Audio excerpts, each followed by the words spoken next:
why you married your mother, but now hate your wife. My love, if you don't know who I am, I'm Shell.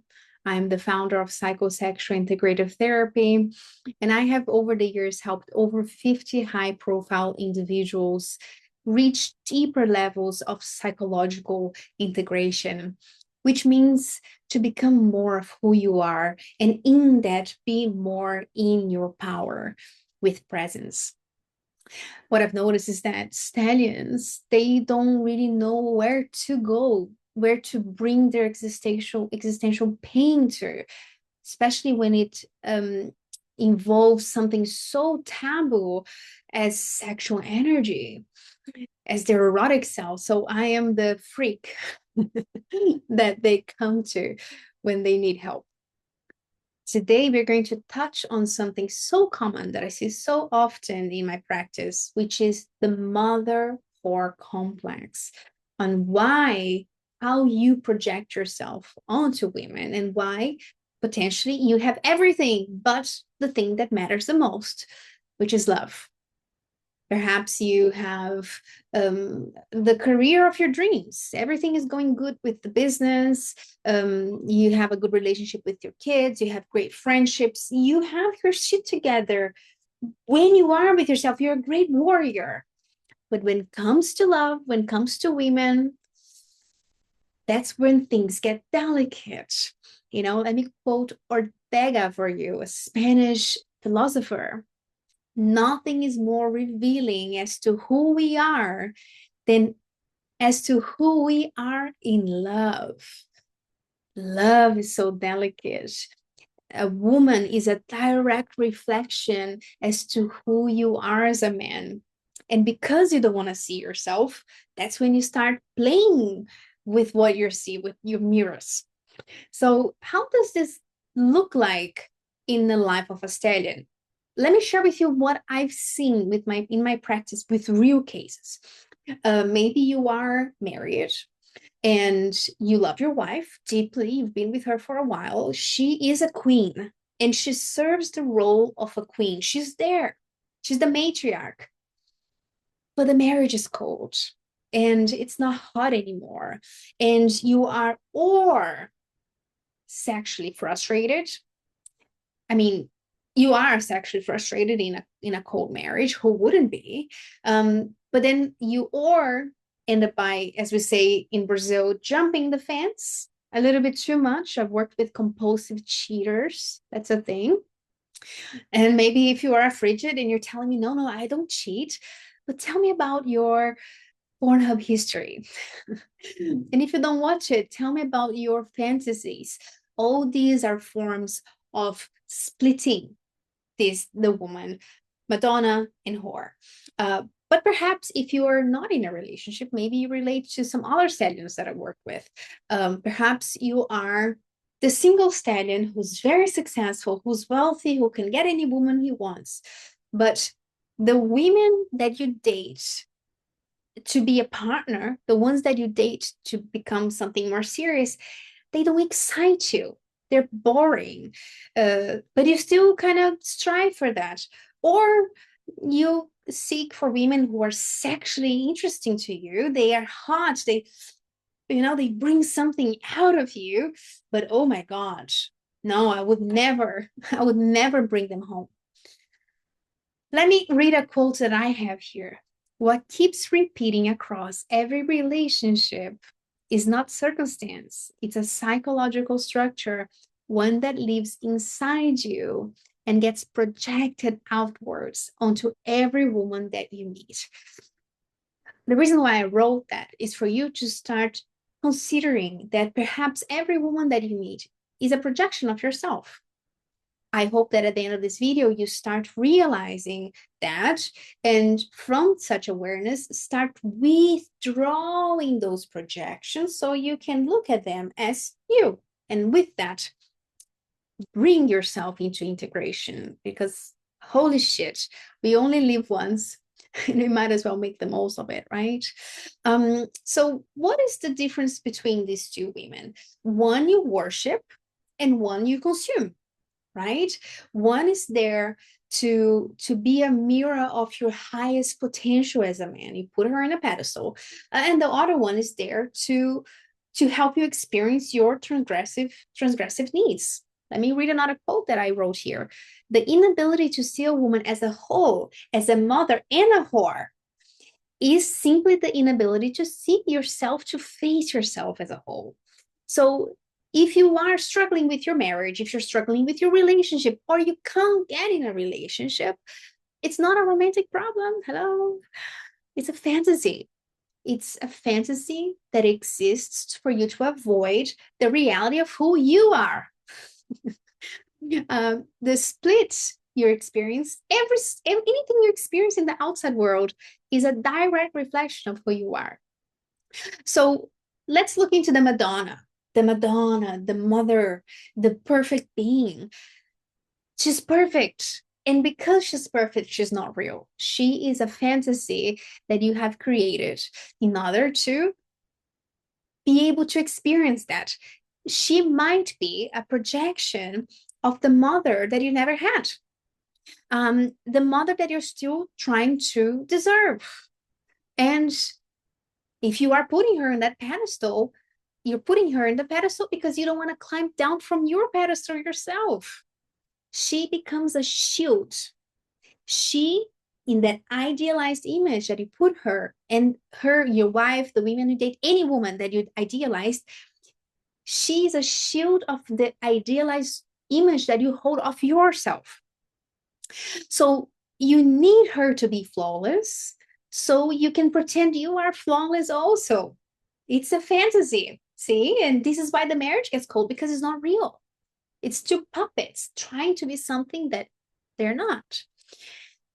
On the other side of the spectrum, notice that there's a swinging thing here. There is the whore. She's the woman you desire but cannot love. Let me read my quote here. She carries the sexuality inside you that you were taught to be ashamed of. She serves the transgressive needs of your soul, and you punish her for it. You exile her from your life. The desire you feel is definitely real, but the shame touches the wound. The reason why you can't bring her into your home and show her to your mother is because you can't show that side of you to your mother. Because perhaps there's something, a narrative inside your mind that you wouldn't be loved for it, or you should be ashamed from it. And I want to be very honest here. I'm a psychoanalyst, right? And while, yes, there's a lot of archetypical forces that we're going to talk about in this video, two of them specifically that plays a role into this complex, that influences it, but this is also a narrative. This is a construct. If you're familiar with Michel Foucault's work, the French philosopher, French historian, he goes over this a lot, how in a form of control, women were put into these two envelopes. One is the mother. She's a holy mother. She's a Virgin Mary. She's meant to give us babies so we can have more of us. While the other, shame on her. You know, they didn't want to propagate those values because it wouldn't be interested to the state. This is Michel Foucault. I don't want to get political here, but you can start noticing that. You can clearly see this split in red pill narrative. They preach the idea that women were lost these days, that they're sexually free and they shouldn't be that body count matters, and they're blah blah blah. But at the same time, contradictorily, they profit from OnlyFans models and then themselves go into women who are sexually available. Can you see how the split is so damn obvious, and it's hurting the individual who lives it? It's a projection of the feminine that lives in your own soul. Jung called it anima. It's the woman that lives within you. If you're not familiar with Jung's work, if you have no idea what I'm talking about, the easier way I can explain this is, over the years since you were little, seeing your mother, seeing your sisters, seeing your friends, you were creating the idea of what women are as a symbol. And that Jung called anima. This is a very rough way to explain this. And anima is one, but when you split it, you split anima yourself. You refuse to integrate these things inside yourself, because that would mean that you have to own every side of you. So again, the woman you cannot fully meet is the part of yourself you have never dared to face. I want you to think about that. Then we go into the archetypes. The archetype within you that is responsible to be able to have intimacy is the lover archetype. The lover archetype exists in every single one of us and is the one that is the cosmic dancer, the one that can be in the world and come out of it. Because of course, when you are relating to women, you are experiencing them as a whole. If you don't have a healthy lover within you, archetypes function like in a triangle. When you are on top of it, you are on its light. When you are in the shadows, you are on its bottom, in its active or passive force. So the lover is responsible to be able to come in and out, to come and experience a woman as a whole and come back to the self. And through this process, he sees himself, he experiments himself. In an ideal world, you would be able to have your queen and fuck her like crazy and have a deeper sexual life with her. You would be able to find a woman that meets all your transgressive needs and you can bring her home. That would be when you experience the whole of what is in front of you. But because you can't, because you probably haven't had the opportunity to develop this archetype in a healthy way, which is something obviously that I do with my clients, you find yourself in a permanent intimacy ceiling. Let me read here. A shallowness you cannot break through, no matter how many women you meet, no matter how long you stay. This is what I wrote. Doesn't matter how many women you sleep with. Doesn't matter how long you stay in that marriage. If the lover is not developed, you're going to keep on reaching that intimacy ceiling. Not because she's not the right woman, but because you haven't arrived in yourself. You haven't yet been in touch with your own anima. And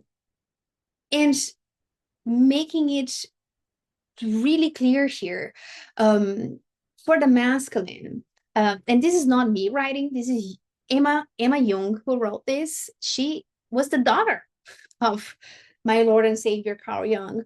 She wrote in her essay Between Anima and Animus, animus being the masculine inside of all of us, women also have an anima, that for a man to descend into his anima and be more one with his own feminine, and with that restore his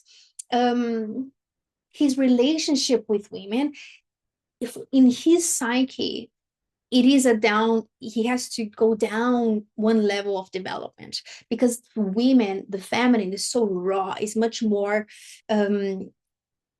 primitive. Women, we are more incarnated, we are more intuitive, and for the sophisticated mind, the elevated mind, which is the masculine, the logos, masculine corresponds to knowledge.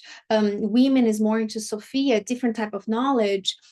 He sees it as a downgrade. So there's also this barrier the stallions have to face, and you have to endure. You might be watching this video and think, I'm never going to do therapy. Like, that is the voice of your animus saying, why should I? Because you deserve to be loved and loved fully and have both. Have a Madonna and a whore in your bedroom. Why wouldn't you want to have both in your bedroom? And what I propose with psychosexual integrative therapy is integrating these sides of you, finding a bridge between the depths of your soul, your own anima, your lover, to the world, so you can travel between these, so you can experience things more fully, between the man who desires and the man who loves, to be able to find yourself in a relationship where you can be more of who you are and authentically unfold both your depth and your spirituality and those values that you treasure and make you more significant, but also the one that you can be even more with your sexuality and feel yourself more. Um, you know, um, FYI, I didn't touch on it, but the shadows of the lover archetype, when you're not integrated with this archetype, is the addicted lover, right? The one who, because can't feel the world, is addicted to many women because he wants to experience himself. He wants to have a glimpse of who he is through the women that he meets. Here we have porn addiction. Here we have sex addiction. Here we have compulsive cheating. Here we have compulsive dating. This is the addicted lover in place. And it's shallow. Of course, it's shallow. And the moment the woman they're talking to, she starts revealing herself as a real woman, the one that reflects his own flaws, one that invites him to step out of the fantasy of a woman that doesn't exist and start showing herself as a whole woman. Holy shit, intimacy. The intimacy ceiling hits the intimacy ceiling and flees. Similar to the other side, the impotent lover. Because he can't have the goddess, the perfect woman, he doesn't even try. He doesn't feel worthy of going out and trying. He doesn't want to face himself. He can't get hard. Here we have impotency. Here we have erectile dysfunction. Here we have men with problems of orgasms. Maybe you can in fact find women. Maybe you can in fact go all the way with them. But when it comes to releasing and orgasming, maybe you can't. This is also, I smell impotent lover here. Let me read another quote that I wrote. When your courage becomes greater than your excuses, when you enter the process of integration with the full edge of your phallus, you will finally be ready to slay the dragon of your own sorrow. Integrating the lover means being able to see yourself for who you are and getting your phallus, your symbolic phallus, into this world and being able to slay all your fears, that the ones you have when it comes to meeting yourself. You can't hide behind your career forever. You can't hide behind your marriage forever. You can't hide behind the multiple women and yachts and all this shit forever. The bill will come. I will even mention a quote that has been really in my mind from Nietzsche. If the devil came in the loneliest of your nights and told you that you would live this life 1,000 times more, how would you live it? If you had to live it infinitely, the same life, the same script, wouldn't you want to know yourself? Wouldn't you want to find the truth of who you are in your depths? I think a lot of stallions think that means change, that means disruptive, tearing it down, because they have this energy of creation in them. Therefore, they create it, but they fear this destruction. But deconstruction of the self doesn't mean destruction of your world. So while you were seeing this, and maybe you are the type of man that will look at this and think, whatever, I don't need this. I just want to live my life blindly. And trust me, there are plenty of stallions like that. But if you are feeling like you want to learn more about yourself and you want to go deeper, you want to have a fuller life, you want to learn more about who you are in love. Sex is eros. At the end of the day, it's all about what drives us, this creative force to understand this thing that animates you. Then there's a few things you can do from here. You can go to my website, you can request to access the article that I wrote, Lust as Medicine, on how you can use your sexual energy not only as a way to understand who you are, but as a way to come about with integration. And you can go there and read that. If you want to go further and you're interested in experiencing psychosexual integrative therapy and working with me, you can also go to the website and apply to do the pilgrimage, the 12-week work program that I offer. My love, thank you so much for watching this video, and I'll see you next time.